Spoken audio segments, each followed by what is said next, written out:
She pounded on the door, driven by the will to endure. He swung it open, seeking only to endure another quiet night. But destiny had other intentions. Sarah and Caleb, two souls adrift in grief, were strangers until peril forged them into something greater, not merely survivors, not only guardians, but family.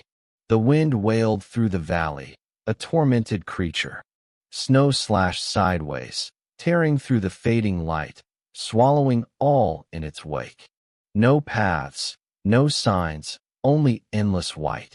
Sarah Bennett clutched her tattered shawl closer, its thin weave no match for the chill gnawing at her bones. Beside her, three small figures marched in silence, heads bowed, faces shrouded in scarves and weathered caps. Ethan, 10 and resolute, gritted his teeth, hiding his fear. Clara, just 8, gripped his arm, her steps growing weaker with every hour. And Samuel, gentle 5-year-old Samuel, whimpered as he clung to his mother's skirt, his tiny mittens crusted with frost. Sarah's legs screamed in protest. Her lips split with each murmured plea to keep moving. She didn't know how much farther they could go, or if she could endure, but stopping wasn't an option. Not after Daniel. Not after his parting words as he rode off, abandoning them at Bitter Hollow with only a half-sack of flour and a cruel smirk. "You'll manage, Sarah. You always do." His voice still haunted her in the dark, the sting of betrayal sharp as she realized he hadn't gone for supplies. He'd gone for good. So she pressed on through the blizzard, through the pain, through the suffocating silence, until a glimmer caught her eye. A faint light flickered in the distance, half veiled by swaying pines and a thick shroud of snow. A cabin. Sarah's knees nearly gave way, but she forced herself upright. "Come on," she rasped to the children.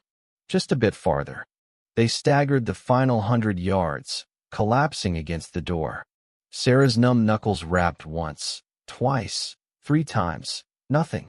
She knocked again, harder, her voice breaking into a hoarse rasp. At last, the door groaned open. A man stood silhouetted against the firelight, tall and broad-shouldered, his heavy coat draping his frame. His face was etched with sharp angles, his beard flecked with gray. But his eyes, cold, weary, exhausted, pierced Sarah. For a long moment, he said nothing. She didn't either. Words weren't needed, not with 3 trembling children clutching her skirt. His jaw tightened. He stepped aside. "Get in." Sarah didn't pause. She herded the children inside, half carrying Samuel over the threshold. The door slammed, silencing the wind's howl. Warmth enveloped them like a tide. The hearth crackled, the air tinged with pine and smoke. The man moved quickly, dragging chairs near the fire. "Sit. Warm up." Sarah complied, unwinding scarves and peeling frozen coats from her children's small frames. Ethan rubbed Clara's arms while Samuel burrowed into Sarah's lap. The man vanished into another room, returning with thick blankets and a kettle. "Drink," he said, pouring hot water into chipped mugs. "Ain't much, but it beats the cold." Sarah took a cup, her numb fingers grateful for the warmth, and glanced at their host. He moved like someone who shunned company, his jaw set, his boots thudding on the floorboards with the weight of solitude. Yet he hadn't turned them away. "Thank you," Sarah managed, her voice raw from wind and dread. He grunted, stirring the fire, sparks dancing up the chimney. "You come far?" he asked, breaking the heavy stillness. Sarah hesitated, but his steady presence, his lack of probing, urged her to answer. 3 days, she whispered. "East of Bitter Hollow. Wagon broke. Walked the rest." He didn't flinch. "Why?" The question struck deep, simple but piercing. She swallowed, glancing at her children, now huddled and half asleep by the hearth. "Left," she said at last. "Had to." That seemed to satisfy him. He didn't press, just nodded slightly. leaning back against the table, arms crossed. "Name's Caleb Stone," he said after a pause. "Sarah Bennett," she replied softly, gesturing to the children. "Ethan, Clara, Samuel." Caleb nodded, his face unreadable, though his gaze softened faintly as it lingered on Samuel's tiny hand gripping Sarah's skirt in sleep. "You're safe here," he said quietly. "Storm's got nowhere to go tonight, and neither do you." Relief crashed over Sarah, nearly breaking her, but she held firm. She always had. She met his eyes and whispered, "Thank you." Caleb turned back to the fire, his silhouette glowing in the flickering flames. Outside, the storm battered the cabin, but inside, for the first time in what felt like forever, Sarah and her children were safe, for now. Morning crept in slowly. The storm hadn't relented, only softened, its roar now a low hiss, like a predator waiting for weakness. Sarah stirred first, her back aching from sleeping upright by the hearth. Her eyes went to the children, Ethan, Clara, and Samuel, still wrapped in borrowed quilts, their cheeks flushed with warmth, not frost. Samuel's small hand rested on Clara's shoulder. Ethan curled protectively around them both. They were safe, for now. Sarah rose stiffly, scanning the cabin. It was simple but cared for. Tools aligned neatly on one wall, a shelf of worn books by the door, a scarred but clean table. Caleb was outside, standing on the porch, axe in hand, splitting kindling with precise swings. Snow dusted his shoulders, but he ignored it. Sarah hesitated, then stepped out, pulling her shawl tight. "You don't have to do all this for us," she said softly. Caleb didn't look up. "Ain't for you," he said bluntly. "For the stove. Stove don't care who's hungry, just needs wood." Sarah hid a smile. She knew his kind, men who cloaked kindness in gruff words. She didn't push, instead gathering the split wood into her arms. Caleb paused, watching her. "Could have stayed inside," he said. "Been still too long," Sarah replied. "Feels good to move." He nodded, a silent acknowledgement. They worked together quietly, no need for words. By the time the woodpile was stacked, the sky had shifted to dull silver. Caleb tilted his head toward the door. "Coffee's likely still warm." Inside, the children stirred. Ethan yawned. Clara rubbed her eyes, and Samuel peeked from the quilt. Caleb poured coffee into tin cups, black, bitter, hot. Sarah took hers, warming her hands. "You planning to move on when the storm breaks?" he asked after a moment. Sarah faltered. "I don't know. Thought I had family west, or hoped I did, but their letters stopped before winter." Caleb didn't push, just nodded, sipping his coffee. "You ain't the first to think West holds answers," he said quietly. "Usually, it's just more questions." Sarah met his gaze.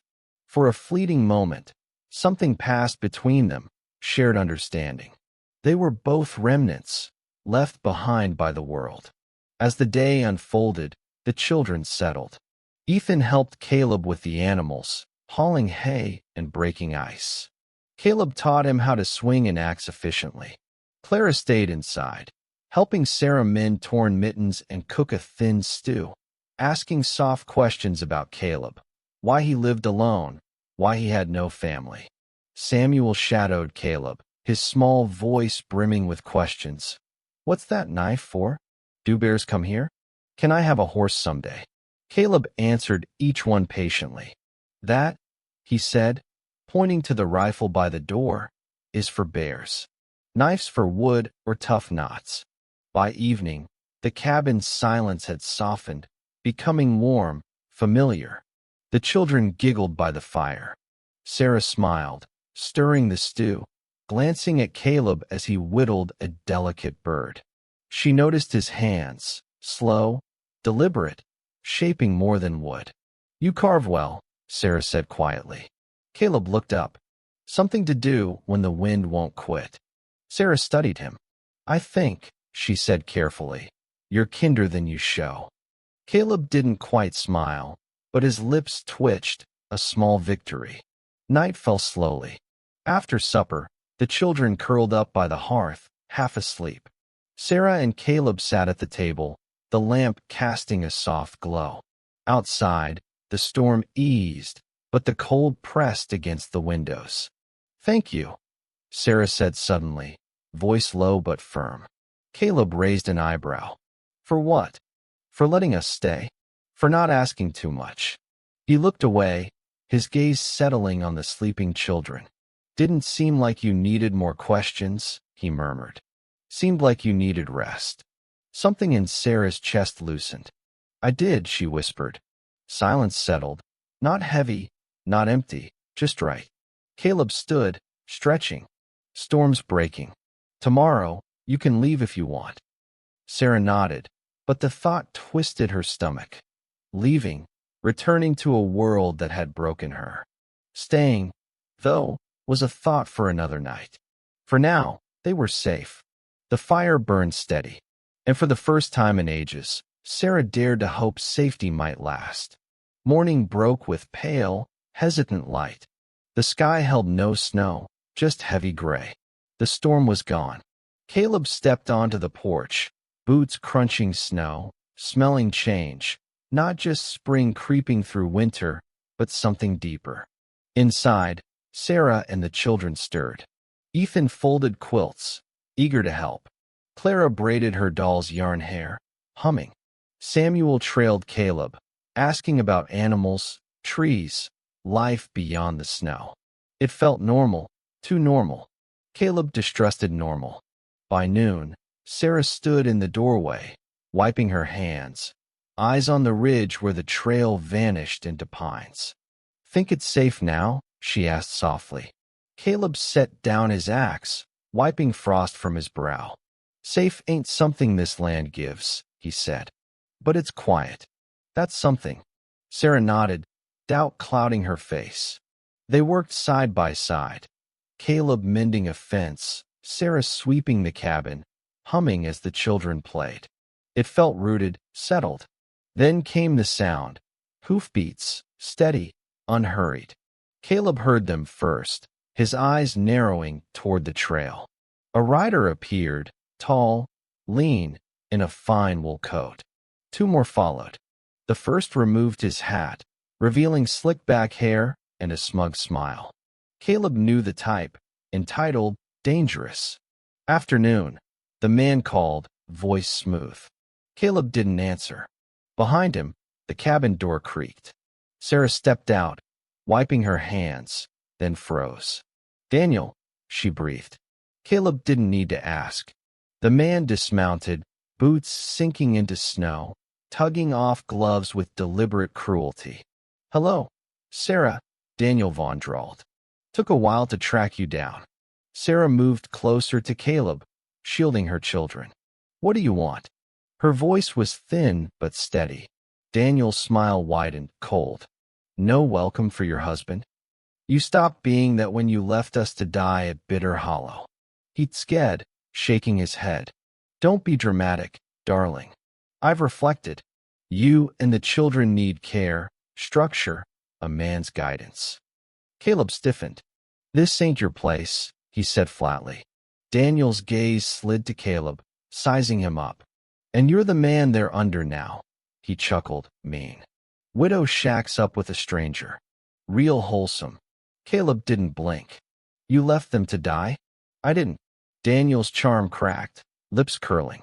"I'm here for what's mine." Spoke to the sheriff in Glenrock. "I'm their father, blood and law." Sarah's face faltered at law. Caleb saw her fear, not for herself, but her children. Daniel saw it too, pressing. "I'll return tomorrow," he said lightly. "Say your goodbyes. Court orders don't favor runaways." He mounted his horse, nodding to his men. They rode off, leaving churned snow and dread. That night, the cabin was a grave of silence. Ethan sat rigid by the hearth, trying to hide fear. Clara clung to Sarah, asking if they'd have to go. Samuel sobbed into his sister's lap. Sarah paced, wringing her hands. "What can I do?" she whispered, voice breaking. He has the law. Money. I can't fight that. Caleb sat at the table, staring at the flames. You don't fight alone, he said simply. Sarah stopped, eyes red. What do you mean? Caleb leaned forward, voice low, certain. Men like him think papers and threats make them untouchable. But this place, this town, they've seen you, what you've done. You kept these kids alive. Built something. He's banking on scaring you silent. He stood, shoulders square. We won't be silent. Not tomorrow. Not when he expects surrender. Sarah stared, tears clinging to her lashes. And if he forces them to take the children? Caleb didn't waver. He'll have to take them from me. The fire snapped, sparks flying. Sarah stepped closer, her hand resting lightly on Caleb's arm. You'd do that for us? Caleb met her eyes. For family, he said quietly, I'd do more. Sarah didn't cry. She nodded, resolute. Then we stand together. Outside, the wind whispered through the trees. Inside, two fractured souls drew a line in the snow. By morning, Daniel Vaughn would learn what that meant. Morning cut like a knife. The sun rose cold, casting long shadows over snow-draped hills. It should have felt like renewal, but for Sarah and Caleb, it was the calm before a storm. Daniel would return. Men like him didn't bluff when pride was at stake. Inside, Sarah dressed the children carefully. Ethan was silent, jaw tight. Clara asked if they'd have to leave. Samuel clung to her, confused. You're not going anywhere, Sarah whispered, brushing Clara's hair, forcing calm. Caleb was up before dawn, chopping wood, checking his rifle, bracing the door. Not for war, but not for surrender either. By midday, the air was thick with tension. Then, hoofbeats, for riders this time. Caleb stood on the porch, arms crossed, as Daniel dismounted, his smirk sharp, confident. Behind him rode Sheriff Holt, a man who favored coin over conscience. Daniel swaggered forward. Sarah, he called loudly. Time to take my children home. Sarah appeared in the doorway, back straight, fingers trembling but firm. They are home, she said. Daniel's smile thinned. Let's not make this messy. Sheriff's got papers, custody, signed, sealed. I'm in my rights. Sheriff Holt read from a yellowed sheet, voice flat. Sarah Bennett, you are ordered to relinquish the children to their father, Daniel Vaughn. Failure to comply. Enough, Caleb cut in, voice like steel. He stepped forward, placing himself between Daniel and the cabin. I know you, Vaughn. Left your family to die in winter. See people as property. Not here. Not anymore. Daniel's eyes narrowed. You got no say, Stone. Law does. Caleb didn't flinch. Law might not care who you are, but this town does. Voices rose from the tree line. Mrs. Carter, Pastor Ellis, Doc Harlan, and others, bundled against the cold, faces set. They'd seen Sarah rebuild, raise her children. We stand with her, Mrs. Carter said, stepping beside Caleb. Pastor Ellis nodded. She raised those kids with grace when no one else would. Daniel's confidence wavered. This ain't your business, he snapped. It is now, Caleb said, calm but lethal. Sheriff Holt shifted, uneasy. Vaughn, this paper's only good if folks enforce it. Daniel's face darkened, eyes darting between the crowd and Caleb's unyielding stance. You think this is over? He hissed. A few farmers and widows can stop me. I think you're already stopped, Caleb replied. Silence fell. Daniel's bravado shattered. With a curse, he shoved the papers at the sheriff and stormed to his horse. This ain't the end, he called.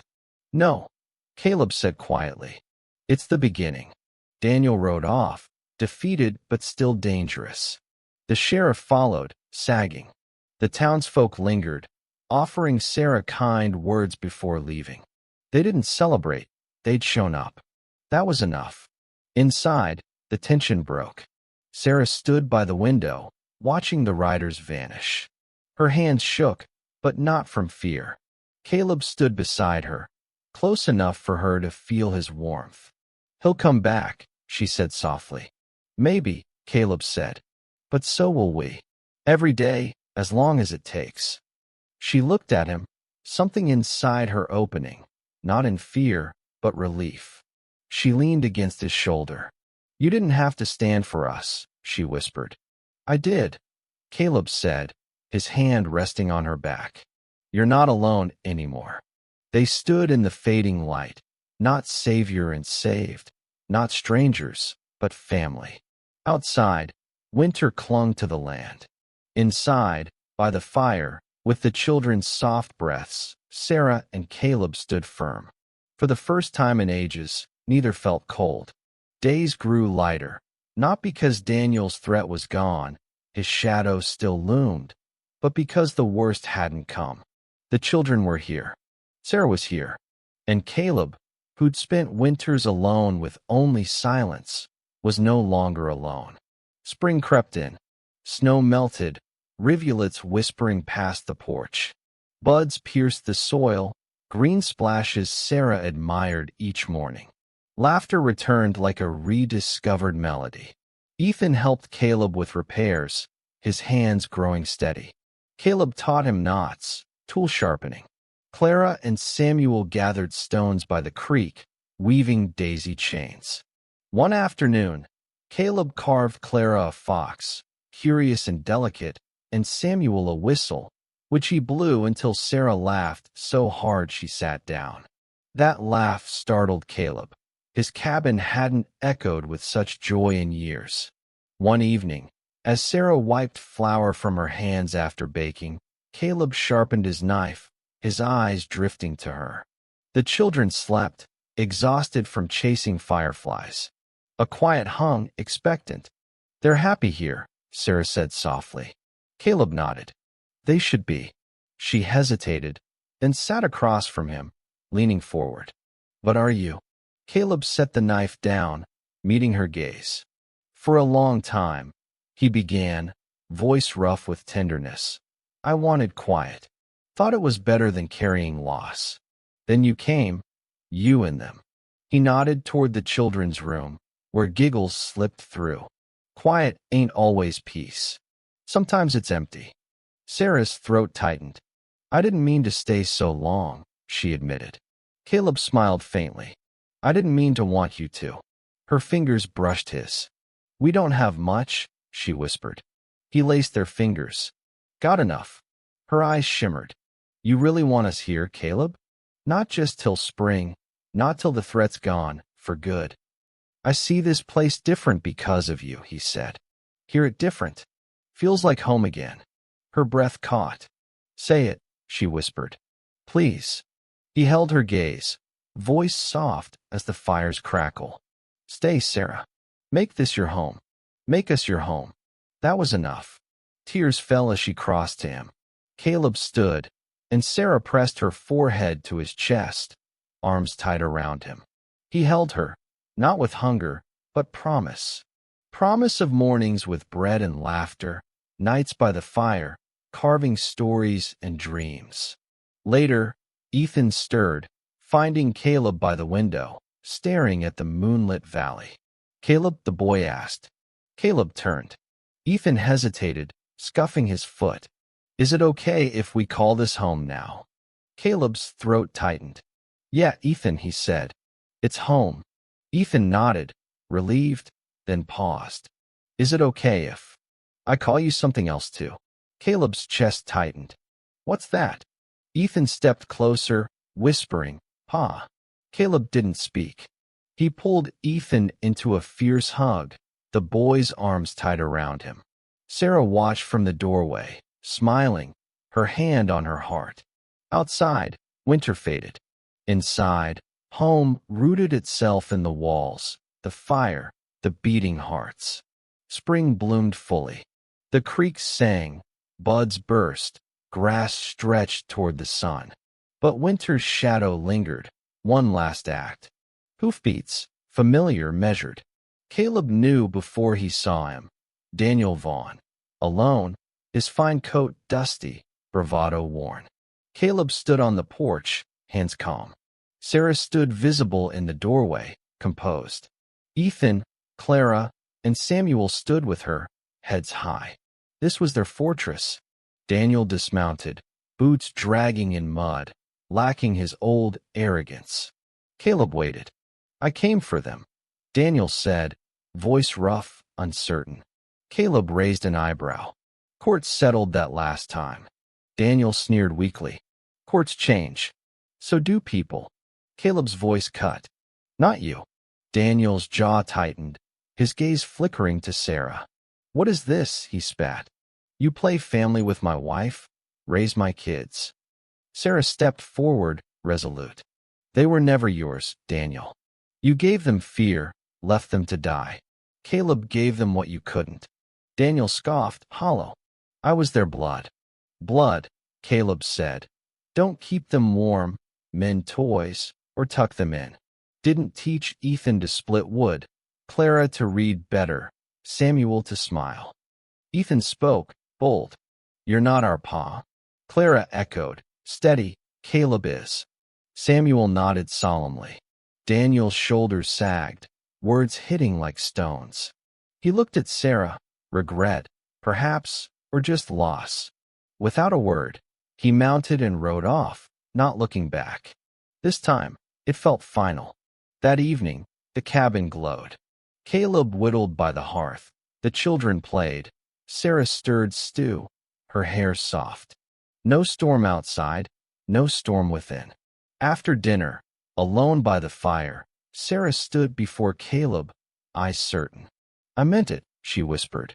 This is home. Caleb tilted his head. What's that? Not just the walls or land. You held us when the world broke us. You stayed. Caleb took her hands, rough fingers fitting hers. Didn't know I needed you, he said. All of you. You have us, Sarah said. If you want us. He smiled, eyes warm. Everything you bring through that door, every morning, even the noise. Especially the noise. Sarah kissed him softly, no rush, just belonging. She rested against his chest, hearing his steady heart. I wondered if I'd feel safe again, she murmured. You're safe, Caleb promised. Always. Outside, winter melted into the earth. Inside, beside the hearth, a once hollow man and a once broken woman stood woven, not by chance, but choice. Love here was slow, carved with patient hands, like wood, like trust. As night deepened, Sarah whispered, We're not surviving, Caleb. We're living. For the first time, Caleb believed her. Not every family is born. Some are chosen. What would you do to protect yours when the past returns? Share in the comments.